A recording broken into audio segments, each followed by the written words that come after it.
مولاي صل وسلم دائما أبدا على حبيبك خير الخلق كلهم.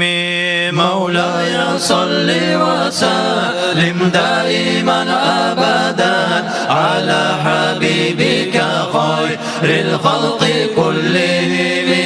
Dünyada kökler yerler yaratılgança zaman, yaşırılgan haznaday yetsiz biz bolgan haman. Son bildirmege süyü halka da öz kudratın bir erunur yaratıp Muhammed koydu adı. Tavuş kuştay suratı nür özü yarık beri, onu kondurmak için bir terek durgan ele. Şol terekkede onu sıylamak için yesin uzun tasbihler etip maktadı tengirisin. Mevla'ya salli ve sellim daiman abadan ala habibike hayril halqi kullihim.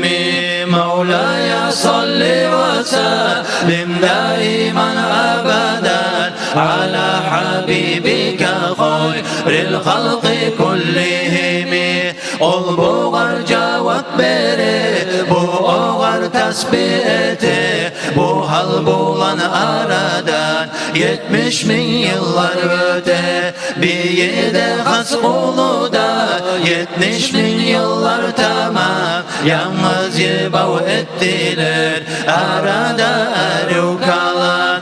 Biri birinden doymay tövülmey sırları da 7 günde gitmez mi 70 bin yıl barıda. Her saat arta bara ol nurunu şavku oğar, aşıklığını bilgen son arağa perde koyar. Mevla'ya salli ve sellim daiman abadan ala habibike hayril halqi kullihim.